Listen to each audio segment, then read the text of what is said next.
لیکن بچوں کو قرآن مجید یاد کرانے کا جو ہمارے ہاں طریقہ اختیار کیا گیا، میں نے اس پر تنقید کی تھی۔ یہ بڑی عمر میں لوگوں کو یاد کرنا چاہیے، اب بھی یاد کرنا چاہیے۔ والدین کے اندر یہ احساس ہے کہ انہوں نے بچے کو حفظ کرانا ہے، مار کر کرانا ہے، اس کی مرضی کے بغیر کرانا ہے، یہ کوئی بڑی سعادت کی چیز ہے، اگر حفظ کر لے گا تو ہماری بخشش کا سامان کرے گا، یہ محض توہمات ہے۔ ایک رائے آپ نے مختصراً ایک ٹی وی پروگرام میں ذکر کی تھی حفظ کی روایت کے حوالے سے، اس پہ بعض اہل علم علماء نے مضامین بھی لکھے اور اس کی تائید اور بعض نے اس پہ تنقید بھی کی۔ میں چاہتا ہوں کہ آج ذرا حفظ کی اس روایت کے موضوع کا ایک ہولسٹکلی جائزہ لیں ہم، اور جو اعتراضات یا نقطہ نظر آپ کے افکار پہ پیش سامنے کیے جاتے ہیں ان کو بھی میں زیر بحث لاؤں۔ سب سے پہلے مجھے یہ بتائیے گا کہ یہ جو حفظ کی روایت ہے اور بہت قدیم روایت ہے، بلکہ قرآن مجید جو ہم تک پہنچا ہے اجماع اور تواتر سے، اس میں لوگوں نے یاد کر کے اور پھر اس کو پڑھ کے ایک دوسرے تک پہنچایا بھی ہے، لکھنے والوں نے لکھا بھی ہے۔ اس روایت کو موجودہ دور میں آپ کیسے دیکھتے ہیں، اور کیا آپ کو لگتا ہے کہ لوگوں کو اس وقت اس دور میں اپنے بچوں کو حفظ کرانے کے لیے مدارس میں بھیجنا چاہیے؟ آخری بات کو ذرا ایک طرف رکھ لیجئے، بجائے خود تو یہ روایت مسلمانوں کا ایک غیر معمولی امتیاز ہے۔ یہ ہم ہیں کہ جنہوں نے اللہ کی کتاب کو اس طرح زبانی یاد کر کے آگے منتقل کیا ہے۔ اگر آپ اس زمانے کی تحریریں دیکھیں تو ان میں رسم الخط اتنا ڈیولپ نہیں ہے کہ جو کچھ آپ زبان سے بول رہے ہیں وہ پوری طرح الفاظ میں ادا ہو سکے۔ تو قرآن مجید کے انتقال ہی کے لیے یہ طریقہ اختیار کیا گیا کہ لکھنے والے اسے لکھیں اور یاد کرنے والے یاد کریں۔ کوئی کم و بیش 1 صدی کے بعد یہ ہوا یا اس سے کچھ پہلے کہ جو کچھ بولا جا رہا تھا اس کو قرات کی صورت میں مصاحف پر ثبت کر دیا گیا، یعنی وہ اعراب اور علامتیں پیدا ہو گئیں یا پہلے سے موجود تھیں تو ذرا ڈیولپ ہو گئیں، تو یہ اہتمام کیا گیا کہ پھر وہ خود مصحف پر ثبت کر دی جائے۔ وہی مصحف ہے جو اس وقت ہمارے ہاتھوں میں ہے، جس سے لوگ قرآن پڑھتے ہیں، لیکن اس کے باوجود کہ یہ سب ہو گیا مسلمانوں نے اس روایت کو جاری رکھا۔ علماء حفظ کرتے رہے، کسی نے کچھ حصے حفظ کیے، کس نے پورا قرآن حفظ کیا۔ پورے قرآن کی حفظ کی روایت پھر تراویح میں بڑی اہمیت اختیار کر گئی۔ سیدنا عمر رضی اللہ عنہ کے بعد جب مسلمانوں نے یہ ایک عمومی رویہ اختیار کر لیا کہ رمضان میں قرآن ختم کرنا ہے، بلکہ 1 سے زیادہ قرآن بھی ختم ہونے لگ گئے، تو لوگ پڑھنے کے لیے اب نماز میں کھڑے ہوں گے تو مصحف ہاتھ میں پکڑنا کچھ موضوع نہیں سمجھتے تھے، تو زیادہ تر لوگ یاد کرتے۔ یہ روایت بھی اس وقت آپ کو نظر آ جاتی ہے، یعنی قرآن مجید جس طرح سفینوں میں محفوظ ہے اسی طرح سینوں میں بھی محفوظ ہے۔ تو یہ بڑی غیر معمولی روایت ہے، اس لیے کبھی اس کو تحقیر کی نگاہ سے نہیں دیکھنا چاہیے۔ زمانہ کیا کروٹیں لے گا، اگرچہ اب وہ ذرائع پیدا ہو گئے ہیں کہ جس میں آپ کسی کتاب کی حفاظت 1000 پہلوؤں سے کر رہے ہیں، یعنی وہ اب بولی ہوئی موجود ہے، پڑھی ہوئی موجود ہے، اس میں انسان بھی درمیان سے نکل گیا ہے، ہر چیز کو آپ محفوظ کر سکتے ہیں۔ لیکن بہرحال یہ بڑی پاکیزہ اور اہم روایت ہے، اللہ کی کتاب کے ساتھ ہمارا تعلق پیدا کرتی ہے۔ پھر بعض علماء کی جن کو قرآن پر کام کرنا ہے، یہ ضرورت بھی ہوتی ہے کہ زیادہ سے زیادہ قرآن ان کو یاد ہو۔ تو میرے نزدیک یہ روایت تو اپنی جگہ تاریخ بھی رکھتی ہے، ضرورت بھی اس کی ہے، رہے گی قیامت تک، لوگ کرتے رہیں گے۔ لیکن بچوں کو قرآن مجید یاد کرانے کا جو ہمارے ہاں طریقہ اختیار کیا گیا، میں نے اس پر تنقید کی تھی، اور میں نے یہ کہا تھا کہ اس میں پہلی چیز تو یہ ہے کہ ماحول اچھا نہیں ہوتا، دوسرے یہ کہ بچے کی اپنی مرضی اس میں شامل نہیں ہوتی، اور جس طرح سے یہ قرآن یاد کرایا جاتا ہے اس میں اس کا اندیشہ ہوتا ہے کہ بچے بعد میں کتاب کے ساتھ گویا ایک طرح کی غیر متعلق سی صورتحال پیدا کر لیتے ہیں، اگر میں سادہ الفاظ میں اس کو بیان کروں۔ اور میں نے اس کے مفاسد دیکھے، تو یہ بڑی عمر میں لوگوں کو یاد کرنا چاہیے، اب بھی یاد کرنا چاہیے، یعنی جب وہ شعور کی عمر کو پہنچے۔ اسی طرح بچے ہیں 7, 8, 10 سال کی عمر میں اگر وہ اپنے شوق سے یاد کرنے کے لیے تیار ہیں، یا آپ نے شوق دلایا اور ان کے اندر پیدا ہو گیا، تو بہت اچھی بات ہے۔ پھر یہ کہ اس میں یہ طے نہیں کر کے بیٹھ جانا چاہیے کہ بچے کو بھیجا ہے یا اس نے فیصلہ کیا ہے تو اب پورا ہی یاد کر کے آئے۔ اس کا دل لگا ہے، بہت اچھی بات ہے، نہیں دل لگا ہے تو آپ کسی اور علم کی طرف اس کو ڈال دیجئے۔ ہمارے ہاں اس میں جو 2-3 چیزیں اختیار کی گئی ہیں، ایک تو بہت چھوٹے بچے، پھر یہ کہ ماحول اچھا نہیں جہاں پہ ان کو بھیجا جاتا ہے، اور اس کے ساتھ خود ان کی اپنی شخصیت پر بھی اس کے برے اثرات ہوتے ہیں. تو اس لیے میرے نزدیک روایت تو بہت اچھی ہے، لیکن اس میں بچوں کو پابند کرنے کی کیا وجہ ہے؟ ٹھیک ہے ہم صاحب. اچھا ہم صاحب یہ بتائیے گا کہ ہمارے ہاں ایک جس کو آپ کہتے ہیں ایک رویہ بعض جدید پڑھے لکھے لوگوں کی طرف سے سامنے آتا ہے کہ وہ چیزوں کو محض ان کے اثرات اور میرٹ پر دیکھ کر فیصلہ کر دیتے ہیں کہ یہ چیز قابل قبول ہے، یہ چیز قابل قبول نہیں ہے. لیکن انسان جس طرح آپ فرماتے ہیں ایک پیکر محسوس ہے، اس کی ایک نفسیات، اس کا ایک ماضی، اس کی ایک روایت، اس کی ایک تاریخ ہے. تو یہ جو حفظ کی روایت ہے یہ ہمارے کلچر کے اندر مثلا اگر بچے ہیں وہ تراویح پڑھا رہے ہیں، بڑے بوڑھے ان کے پیچھے کھڑے ہو کے سن رہے ہیں، خوشی بھی ہوتی ہے. پھر والدین میں یہ جذبہ کہ بچوں کو ہم نے اگر حفظ کرایا ہے تو ظاہری بات ہے بچوں پر دین کے لحاظ سے محنت کی، قیامت کے دن بھی اللہ تعالیٰ اس کا اجر دیں گے. تو یہ جو نفسیاتی پہلو ملحق ہوتے ہیں بعض عملی اقدامات سے، آپ کو کیا لگتا ہے کہ ان کو محض میرٹ ڈی میرٹ پہ دیکھ کے رد و قبول کرنا چاہیے، یا اس کے اندر جو ایک نفسیاتی پہلو ہے اس کو بھی ہمیں کسی صورت کا جائزہ لیتے ہوئے پیش نظر رکھنا چاہیے؟ یہ خود میرٹ ہے. یعنی انسان صرف ایک عقلی وجود نہیں ہے، وہ اپنے اندر بڑے نفسیاتی پہلو رکھتا ہے، چیزوں کے ساتھ محبت کا اظہار کرتا ہے، تعلق خاطر کا اظہار کرتا ہے. ہم قرآن مجید پڑھتے ہیں تو اپنا ہی تجربہ دیکھ لیں، کیا ہر وقت قرآن مجید کی تلاوت تدبر کے لیے کی جاتی ہے؟ تذکیر کے لیے بھی کی جاتی ہے، اللہ تعالیٰ کی کتاب کے ساتھ ایک تعلق کے لیے بھی کی جاتی ہے. ایسے مواقع بھی پیش آتے ہیں کہ آپ کے اوپر کچھ احوال ہیں، آپ کچھ مصائب سے دوچار ہیں، کچھ نشیب و فراز ہے زندگی کے، تو آدمی دل کی تسلی کے لیے قرآن کھول کر پڑھنا یا اس کو سننا شروع کر دیتا ہے. تو اللہ کی کتاب کے الفاظ میں بھی ایک روحانیت ہے، ایک بڑی غیر معمولی قوت ہے جب ہم یہ خیال کر کے پڑھ رہے ہوتے ہیں کہ یہ ہمارے رب کی زبان ہے، یہ ہمارے رب کا کلام ہے. ظاہر ہے کہ یہ چیز محض ترجمے سے تو نہیں نمایاں کی جا سکتی. تو اس کو بڑی قدر کی نگاہ سے دیکھنا چاہیے، اور انسان کے پورے وجود کو دین سے متعلق ہونا ہوتا ہے. یعنی دین میں سمجھنے کا عمل علم سے ہوگا، عقل سے ہوگا، لیکن اس کے بعد وہ میرے وجود کا حصہ بنتا ہے. یعنی میرے رشتوں میں ایک سب سے بڑے رشتے کا اضافہ ہوتا ہے. تو کیا میں اپنی ماں کے ساتھ، اپنے باپ کے ساتھ، اپنے بہن بھائیوں کے ساتھ اپنے تعلق کو ہر وقت عقل کی میزان میں تولتا ہوں؟ عقلی لحاظ سے یہ بات طے ہو گئی کہ یہ رشتے ہیں، تو اسی طرح سے عقلی لحاظ سے میں نے اللہ کو پہچان لیا، میں بن دیکھے اس پر ایمان لے آیا، میں نے پیغمبروں کو قبول کر لیا، لیکن اب میرا ایک جذباتی رشتہ اس کے لازمی نتیجے کے طور پر پیدا ہوگا. وہ میرے پورے وجود کا رشتہ ہے. اس رشتے کا اظہار 1000 صورتوں میں ہوگا. یہ جو ہم کسی موقع پر کوئی نعت پڑھتے ہیں یا کسی موقع کے اوپر بعض اللہ تعالیٰ کی مدح میں کوئی چیز، حمد کی کوئی چیز کہتے ہیں، یہ سب انہی جذبات کا اظہار ہے. تو اس کو آپ انسانی زندگی سے الگ کر کے نہیں نکال سکتے، یہ ممکن نہیں ہے. میں جس چیز پہ زور دیتا ہوں وہ یہ ہے کہ آپ بچوں کو توجہ دلائیے، لیکن اس معاملے میں نہ ان پر جبر کریں، نہ انہیں غلط ماحول میں بھیجیں، اور نہ اس کو کوئی جیسے کہ لوگوں نے بنا لیا ہوا ہے اپنی بخشش کا ذریعہ بنائیں. یعنی یہ اللہ کی کتاب کے ساتھ بہت اچھے ماحول میں تعلق کا اظہار ہی ہونا چاہیے.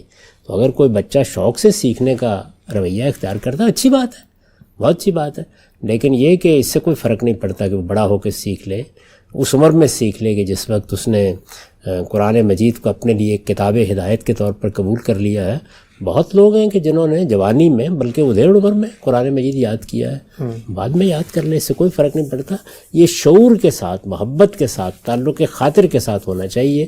بچے کے اوپر اس کو ٹھونسنے کا جو طریقہ ہمارے یہاں اختیار کر لیا گیا ہے، اور اس طرح کی روایتوں کی وجہ سے کہ معلوم نہیں کتنے لوگ اس سے بخشے جاتے ہیں، اس سے پوری طرح اجتناب کرنا چاہیے. بہت خطرناک بات ہے، اور موجودہ زمانے میں خاص طور پر بچوں کو قرآن مجید سے متنفر کر سکتی ہے. ٹھیک. اچھا قائم صاحب، جن لوگوں نے حفظ کی اس روایت کے اوپر تنقید کی اور کہا کہ اس کو اب بند ہونا چاہیے، اس کو بچوں کو حفظ کرانے کا سلسلہ جو ہے وہ روکنا چاہیے، انہوں نے ایک نقطہ یہ بھی اٹھایا کہ اس سے جو قرآن مجید کو سمجھ کر اس پر عمل کرنے کی ایک رویہ ہے اس کا بھی خاتمہ ہوتا ہے.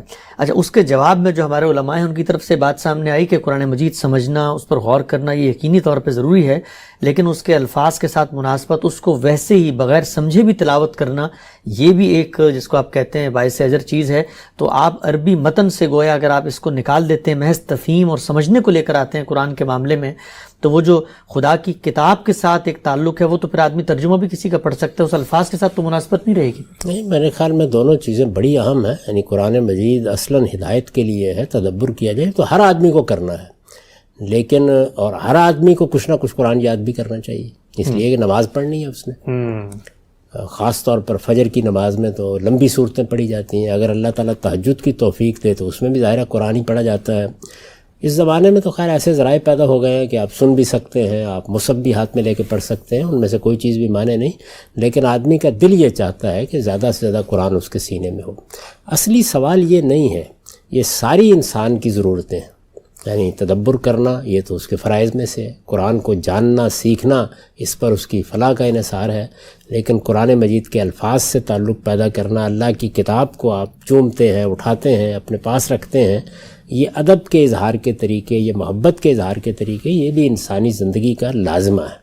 اس لیے دونوں چیزیں اپنے اپنے محل اور موقع پر رہنی چاہیے، ترتیب نہیں الٹنی چاہیے. یعنی ہمارے ہاں ترتیب الٹی ہے، اس لیے اس پر کچھ تنقید ہوتی ہے کہ قرآن سمجھ کر پڑھنا ہے، قرآن سے ہدایت حاصل کرنی ہے. یہ مسئلہ ہی نہیں رہا ہمارے ہاں سرے سے، تو اس کو الٹ دینا چاہیے. اصل مسئلہ یہ ہے، اس کے ساتھ یہ بھی ایک بڑا اہم پہلو ہے کہ لوگ یاد کر لیں، زیادہ یاد کر لیں، پورے قرآن کو حفظ کر لیں. تو اگر آپ ترتیب چیزوں کی صحیح رکھیں اور ہر چیز کو اس کا صحیح وزن دیں تو وہ قدر و قیمت پاتی ہے. جب آپ ترتیب الٹ دیتے ہیں تو پھر ظاہر ہے تنقید بھی بعض موقعوں کے اوپر سخت کرنا پڑ جاتی ہے. تو یہ دونوں چیزیں میرے نزدیک تھوڑی انتہا پسندانہ ہیں.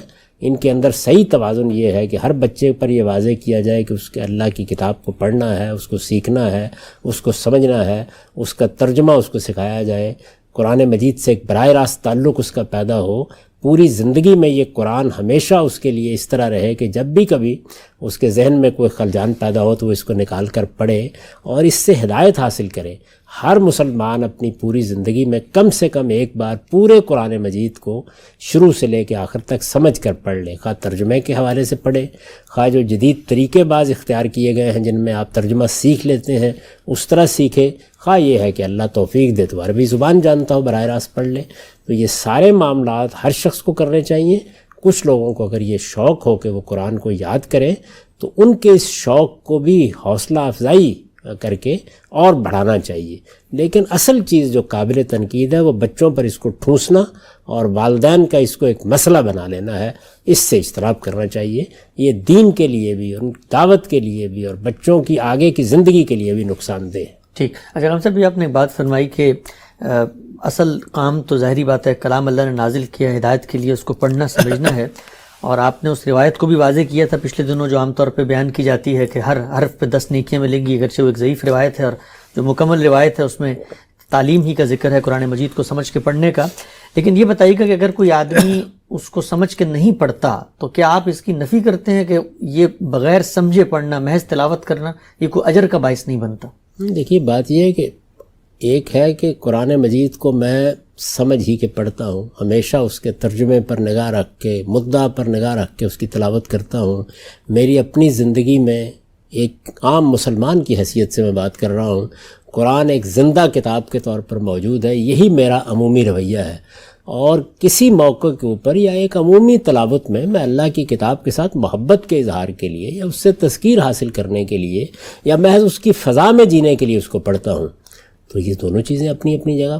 اس کو ترتیب کو جب آپ الٹ دیتے ہیں تو ہر چیز درم برم ہو جاتی ہے. اصل میں چیزوں کی ترتیب صحیح رکھنی چاہیے.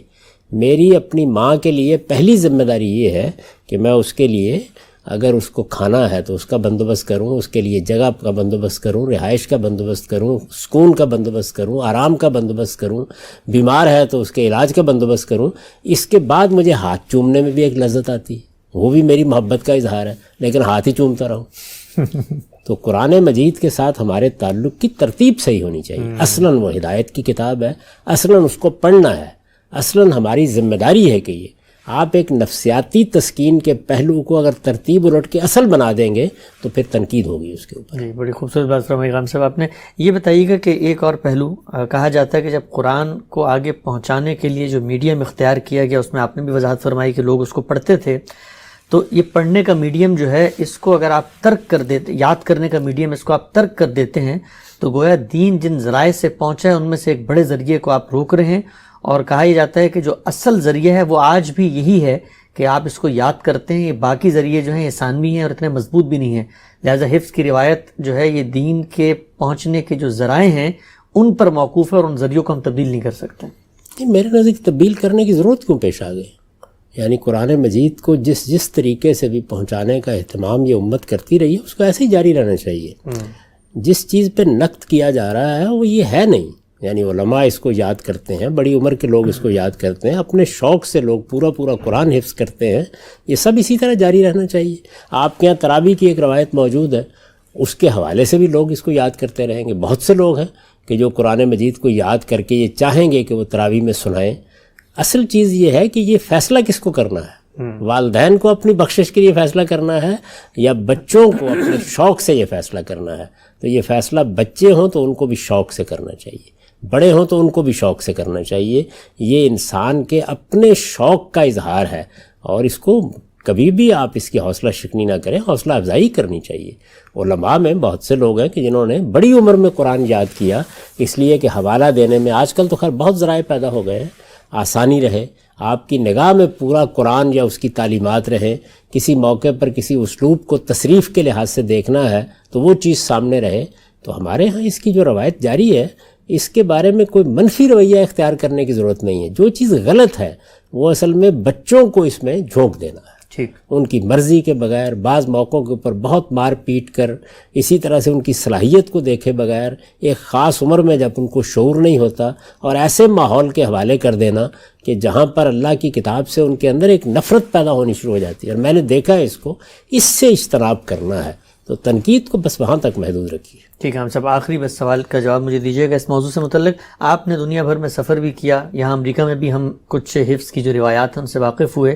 کروایا بچوں ہی کو جاتا ہے کیونکہ وہ جلدی یاد کر لیتے ہیں، شوق سے کروایا جاتا ہے. اسپین بڑھ گیا ہے، پہلے 1-1.5 سال میں تھا تو اب 3, 4, 5 سال میں کر دیا جاتا ہے. اسکولنگ بھی جاری ہے اور تھوڑا حصہ وہ یاد کر رہے ہیں اور ایک کمفرٹیبل ماحول بھی ان کو دیا گیا. تو اس طرح کی جو نئی چیزیں سامنے آ رہی ہیں ان کی آپ کو لگتا ہے ہمیں حوصلہ افزائی کرنی چاہیے؟ ان نئی چیزیں اگر اچھی ہوں گی تو کیوں ان کا خیر مقدم نہیں ہوگا؟ ضرور کرنا چاہیے.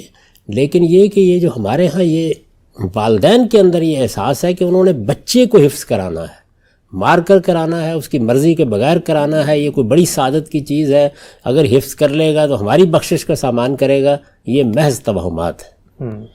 یعنی اس چیز کو ہر حال میں ملحوظ رہنا چاہیے کہ آپ بچے کو بھی اگر ترغیب دیتے ہیں تو کیا شوق سے کر رہا ہے؟ تھوڑی دیر کے بعد اندازہ ہو جاتا ہے کہ اس کا شوق ہے یا نہیں. اگر شوق نہیں ہے تو بچے کو دوسری چیزیں پڑھنے دیجیے، جب اس میں شوق پیدا ہو جائے گا خود کر لے گا. ٹھیک. اصل چیز جو ہے وہ آپ کے رویے میں تبدیلی اور صورتحال میں بہتری ہے.